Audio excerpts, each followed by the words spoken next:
Certainly the best.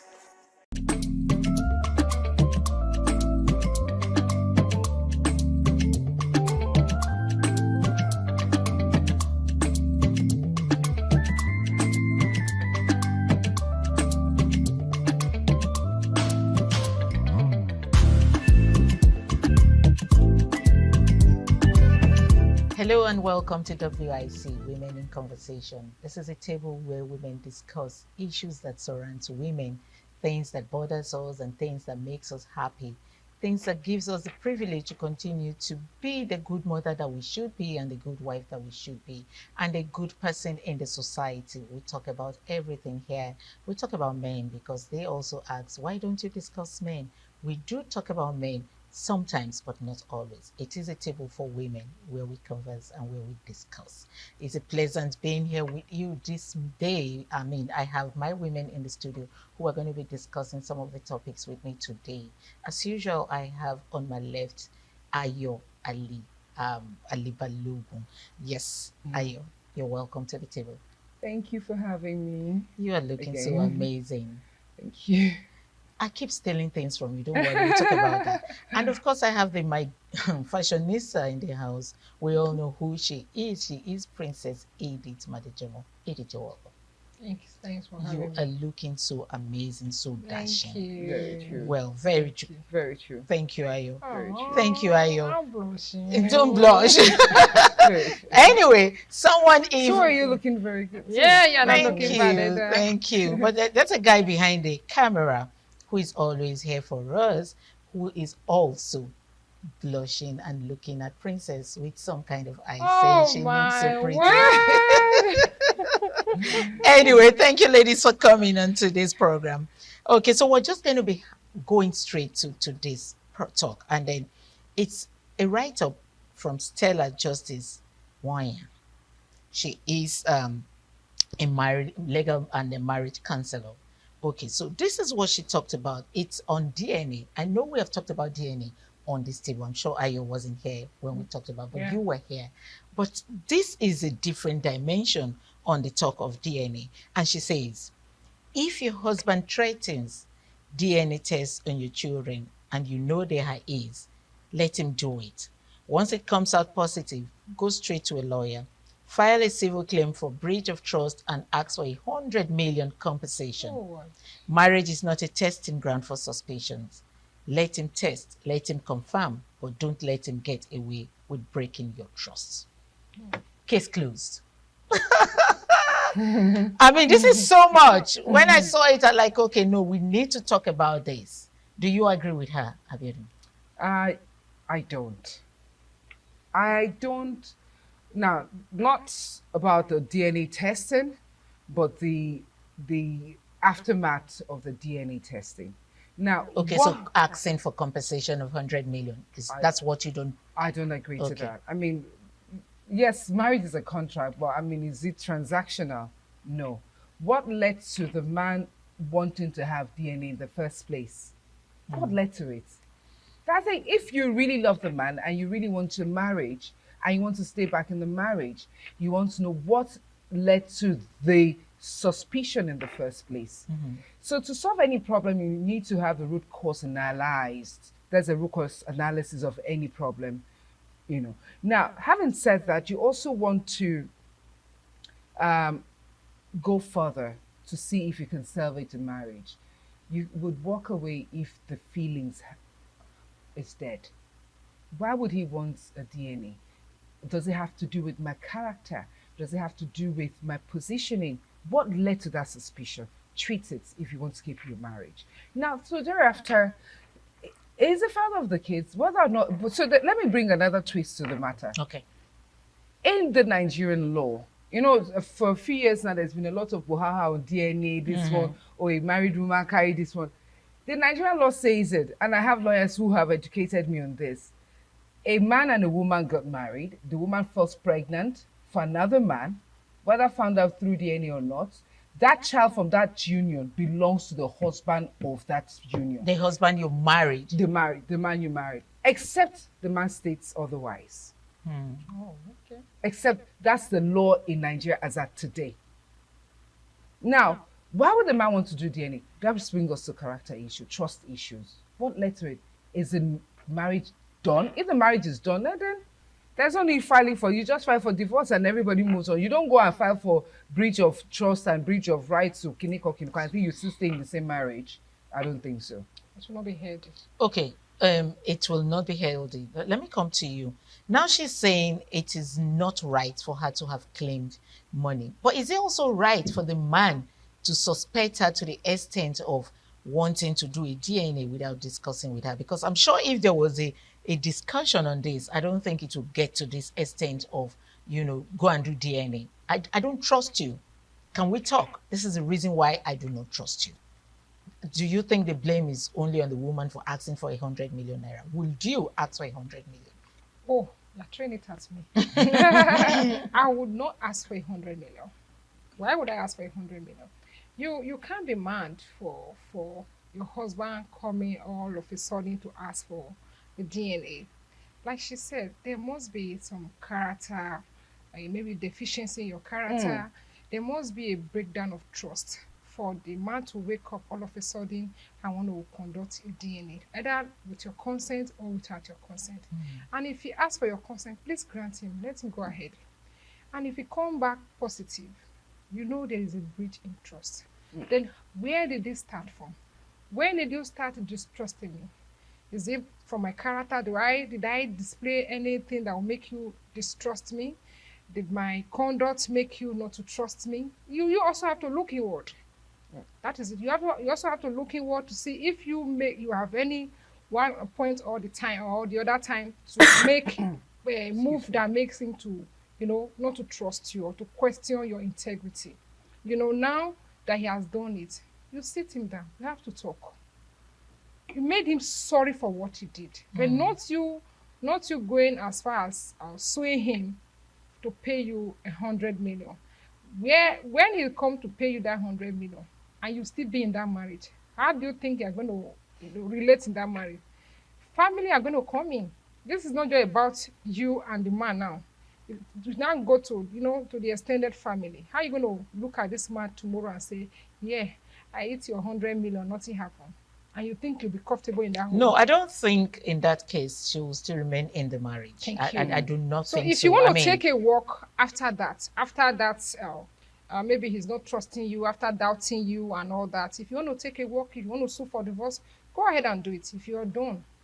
And let him know that I'm suing for divorce because of so A and so Z. You understand? Let him know that this is what you did or this is what you do that make me to fight for divorce. Okay. Ayo, let me come to you. Okay, so you have said you were not going to ask for 100 million naira compensation when it turns out to be that the children are his. But what will you do? You're not asking for 100% compensation. What's your decision? What would you have done if you were in that shoes? So it brings me back to, in what context did the DNA matter arose? Was there conflict before then? Was there tension? You can't have a loving relationship and say you want to do DNA. Okay. You can't. So there's trust deficits, like Princess said. So once there's trust issues, it's either you work hand in hand, seek counseling to, salvage the marriage. If there's no trust in the marriage or in any relationship, business relationship or whatever relationship, there's no point for it. You understand? So now, let's now say what led to the man saying he wants DNA. I love what Princess said. You have to do introspection. Check yourself, what have I displayed? And sometimes, online counselors. Okay, so I want to find out why you think it has to do with just the lady. Why didn't the man, you were suspecting your wife. There's this lack of trust all of a sudden because there's something you have seen or, something going on. Why don't you sit her down? Why do you just come up and say, go do a DNA test? So it means that there's also the issue of context. What led to what? Is why I said there has to be a root cause analysis of what has led the man to make that demand. This is not exonerating the man Mm-hmm. at all. However, it's quite easy because as a woman, you know where you were before you met the man. You know at the time you met the man. You know if you went to see another man. So it's only the woman that can tell to a certain degree who the father Father of of a her child child is. or Yes. children. You know. So, but having said that, for the man to come to say, "I want to do DNA," I love when Princess said, "The man has sorted her consent." Means there's room for the solution. Why? And if you people are mature enough, emotionally intelligent enough to want to salvage a relationship, be mindful of the action you take, whether he does DNA or not. The products of that marriage are those children, Yeah. and they're more important Important. than your ego or than whatever you're going through at the moment. So I would take that approach. I'll consider the mental health of my children as I consider the mental health of myself, not my ego, not my pride. Another thing I see there, it doesn't always have to be or do with the woman. At times, it's the man. Maybe he has some medical issue. You never can tell. Yeah, that's I was Yeah. going to come there. You Yeah. just took it off me. Yeah, there. So maybe at a point he actually did not know his medical status, and along the line he had something took him to hospital and he was able to find out his medical status, and now he began to question himself. When did this start? When did I start being not be able to? Yeah. Are you getting it? So Absolutely. he has to now flashback. You know, when he was a young man, some girls can just come and say, "I'm pregnant for you." And, you know, some men will say, "I've got this pregnant, I've got a pregnant, I'm very fertile." There are some, you know, Not knowing that so he's loading the gun and somebody else is shooting it. Oh my God. Somebody else is shooting it. And he's just not the empty catching. Do you understand? You can imagine that. So, Okay, so if that's the situation, okay. the situation, of course, because he just maybe a doctor just told him you are this or you are that, you know, don't you think it would have been better he discusses with the wife and let her know why he's wanting her Oh, you to never go do can that? tell what some men would do. Or When some men- even women would we do. do. We know when some men have the opportunity to bring down a woman, they leave no stone unturned. Now they will forget they are going to be at the receiving end. Eventually. Because now these kids are yours, and you are happy that they are your children. Now you are going to strip yourself naked. He won't think of that initially. All he will be thinking is, "I want to do DNA. I want to find out if this children are mine." You get it, and he just want to deal with the lady, disgrace the Embarrass woman, her. embarrass the woman. At that time, It brings us back to the issue of unhealthy relationship. So, but it's aftermath of the DNA that it will not dawn on him, like, what have I just done? You know, that will be medicine after death. And if you have a woman that is very fair, that is where this claim is coming from.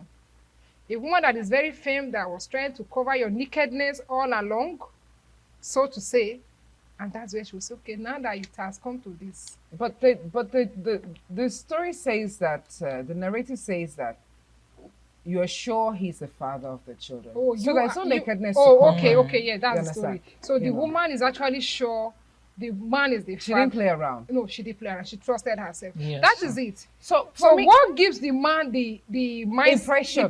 that that is these where, kids are not mine? So if the man says that to me, Okay. the first thing is, sure, you go for DNA, but be sure that you're questioning my integrity as Why a doing this? woman and as your wife. What has led to this? Naturally, I'll be angry. Naturally, Sure. I will throw the tantrums of this world. True. But bottom line is, do I still love this man? Is he After all that? after all he has said? Or We have not even even- done yes. the DNA. He has just come to me. The fact that he has sought my consent tells me that he's trying to salvage The the, marriage. the relationship. Because some would have gone ahead without telling you. That's it. After all, they are his kids. And you will never know. No. Until one day he will now brag about it that you are here talking about, I did DNA on my children. And on the kids, they're my children. And trust me, they can brag. And they can brag. And how would you feel that you now got to know later that he went to do DNA behind you. That is actually very devastating. Very, very. Okay, so both ladies are saying they will not ask for 100 million naira compensation. It would be nice to have listened or heard from other women out there to know. I'm sure the Gen Z girls And millennials. and well, the Gen Z girls will ask for 100 million compensation. But anyway, let's go on a short break. We'll be right back to continue this discussion. Sit back.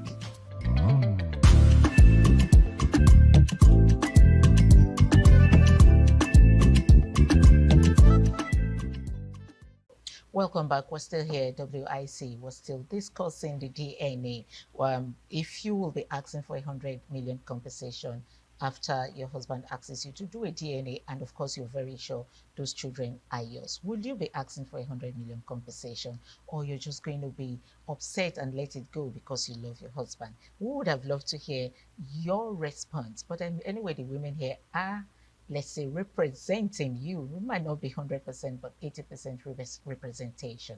Okay, one word for the DNA, so we can move on. You say you're not going to be asking for a compensation. So what will you tell your husband? So at this point, I sat on the inside. Do I still love this man? Do I still want this relationship?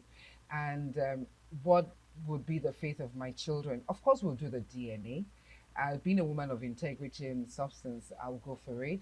And but then we will have to work on building the trust again. And you will still remain in the marriage? Yes, if I still love the man. Okay, Edith, will you want to remain in the marriage? So I said, so if I still love the man, I meant to say that. Now, you know, love is very subjective. So I'll still remain in the marriage if the man is still of value to me. Oh my God! If the man is still of value to you, if the man is still of value to you understand? Ayo. You put the upsets on one side. Women learn to put the upset. Even me that I'm saying this, I'm teaching myself. Put the upsets on one side. Put it aside. Is this man of value? Is he a provider? Is he everything? So then I begin to check. You want to do your pros and cons. You know, this time you're going to put everything on the table and begin to tick. Yeah. And this is the time for you to really have a reflection and begin to tick one by one. Are we doing this? Is this okay? Should we go ahead? Ladies, my how do you say it? Anyway, let me leave it. Let me leave it at that, because you just got me when you said, I wasn't expecting that. When you said if the man is still of value to you. Yeah, at the end of the day. I wasn't expecting that. But anyways, let's move on, Edith. Do you want to conclude on the DNA thing? Would you still be with your husband? Would you want to keep your husband if he's still of a value, or if you still love him? Which one? Yeah, if they're still loving the marriage, it's a two-way thing. It's not just one way. Not whether I still love him. If he still love me and I still have some amount of love for him, it's workable. Okay. I can still be in the marriage, but we have to talk. You can't still be in the marriage, but there must be a talk. There must be a discussion with coffee or tea, as you might want to have. And he has to beg me, of course, beg me well. Okay, so we're going to the 100 million naira thing, no, because no, he has no, to it doesn't beg. have Is to he be just 100 begging you? No, that's transactional. Eh. You can make a transactional matter romantic. So I have done all of this. What led to this? The man coming to you to ask for, DNA means that he still wants a relationship with you. He just wants to be sure. Something led him. So once we have treated that matter, now you have to win me all over. Yeah. You have to. Does he have to buy you gifts? You have to. Gift is understatement. No, he has to win me. Mean he has to wow me all over, because I have to feel. We have to start building that trust all over again. You don't get it. You want to build the trust all over again. She wants to build the trust with gifts. him, wowing her, and then. Yes, because you see, the truth of the matter is something gave on the inside of me. It's natural. You have questioned my integrity, and it's for someone who upholds herself as a woman of integrity, it's going to shatter me. Of course. So I love you, but you have to win me back. And not just with, talking to you. It's going to Talk. come with gifts. Even without the DNA issue, I'm winning you every day because I'm going to be buying you a gift. You have to buy me a gift too. You're being kind, considerate. Did you hear that? Who talk here? Anyway, let's leave the DNA for the man. And let's leave the 100 million naira compensation for the woman. It might be in a different way. It doesn't have to be 100 million naira compensation. It can be kind. But you could just woo me by, spoiling me with gifts, spoiling me with cash gifts, spoiling me with, getting me a beautiful car. Getting me a beautiful car to calm me down because, you didn't trust me. Actually, And that's not good. That's not good for marriage. You just have to trust me because there's love in the marriage. Anyway, let's move on. Let's go to an everyday woman. How can an everyday woman help to shape the system? I mean, looking at Nigeria right now, the country needs help. The American has referred to Nigeria as a country with particular concern, And you hear people say women can actually help to build a damaged, let me not say the country, but a damaged relationship in a marriage or even, just relationship. Women are always there, or rather they're the ones that are able to build this relationship together. Okay, so now how can an everyday woman in this country help to shape the system, the economic system, everything about Nigeria? How can we help? So I think I'm going to start first by identifying who the everyday woman is. Now, because Nigeria, average Nigerian would think it's that woman walking on the streets, the ordinary citizen. So there's that ordinary citizen as an everyday woman. There's that chairman of captain of industry as an everyday woman. Bottom line is wherever strata you fall into, rich, poor. One thing that you need to have at the back of your mind as a woman, as a man, as a Nigeria, is that your allegiance is to the country, the entity called Nigeria. The first step is to build the mindset of the people. And that's what I do as a human development trainer. You see that, Nigeria is so blessed with the human resources, but yet there's a huge deficit. How does that person contribute to the growth and development of the country?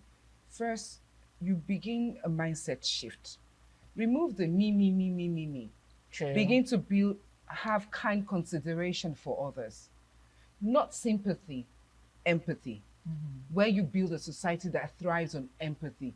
That captain of industry, that CEO of an organization, the employer of labor, are you kind? There's a difference between being nice and being kind. A lot of people put up the facade of niceness without being kind. They're slave drivers. You now have that. So put that on the other side. So on your day-to-day, are you a kind person? I saw Prince and I was like, oh wow, you're beautiful. True. God spent over time on you, and I remember the day I met you, it was like, wow, it was like love at first sight. True. Be kind. You can never underestimate the power of kindness. Your words. Your words, your actions. Be a person of integrity as a woman. Women will say, I'm doing this for my children. You still, because of the children. Would you be proud to have a thief as a child? You're promiscuous because of a child. Would you be proud to have a promiscuous child? These are the things. Life is in phases. You go through ups and downs. But one thing is that the average woman, any woman, whether rich, poor, whether you're going through a downtime, you're oppressed, you're feeling oppressed, you're depressed, you are at your high, have at the back of your mind that value. You must have that value for self. Your self-value as a woman, self-value as a daughter, wife, single woman, married, it doesn't matter. Importantly, see yourself as a representative of that family unit. They say, no woman, no nation. No woman, no nation. So when you see women do things that are wrong, it breaks my heart. My sisters, a few times I've been in the ladies. you're using the restroom, and I'm maybe by the water faucet washing my hands, and you see women, grown women, exit the toilet cubicle and leave without washing their hands. Yeah. A few times I've been like, oh, excuse me, and they're like, yeah, and I'm like, Oh God. It is very Oh important. God. that's something as basic as that. You must see yourself as a person of pride. You must feel the need to give account, not just to your family, to your establishment, to your community. Be part of the community where you live. You expect a better Nigeria. Do you expect Ogolese or Belenua to come and do It it, starts fix us from for you. us? Change starts from you. Yeah. So that's it. That's it for you. Edith, Wow, that's what is it explicit. for you? Explicit. Okay, everyday woman. How? Please, can I get the question again? Yes, how can everyday woman help to shape the system? Shape the society. We can do that in diverse way. She has just explained. She delved into a different angle. There are so many things we do. When you are a woman of integrity, there are certain things you should do to uphold that integrity. You can't just say you're a woman of integrity, you're this, and you're not doing things that will qualify you as a woman of integrity. How do you affect the society? By affecting your environment positively. Start being accountable to yourself.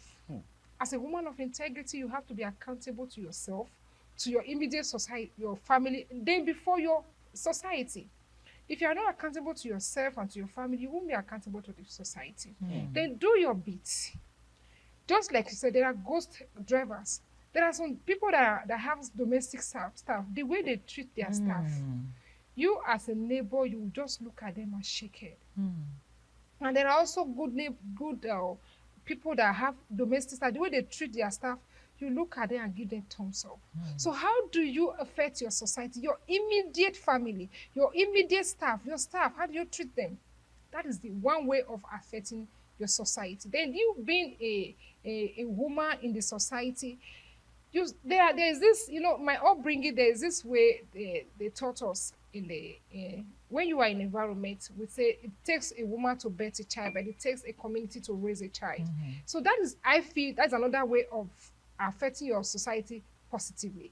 You see another child going the wrong way, you look away. Are you affecting your society or your environment in a positive way? No. Whatever you can do to correct that child at that point in time, do it without mind knowing the parent or even want to know the parent. Okay, so let me come in there, Edith. We're talking about how an everyday woman can shape the system or help shape the society. And you are talking about correcting children.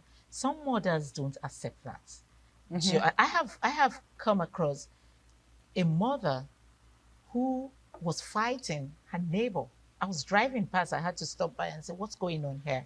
I needed to, our women, Excuse me. women, let me use the Yoruba language, baby. I wanted to know what was going on. Okay, and this was this lady asking the daughter who just turned 15, but was wearing and exposing clothes to go out. And she called her back and said, no, I mean, this is too exposing to trek. If you're sitting in mommy's car, that'll be nice, but go back and wear something more covering. And then the mother came down from upstairs. Go and advise your own child. Leave my child. Did I beg you to advise my child? So in a situation like that, it's not every mother that accepts that you talk to their children. It's different way of correction. I understand what you are saying. There are some parents out there, not just a mother, there are some parents that doesn't want you to talk to their children. They will ask them, ITV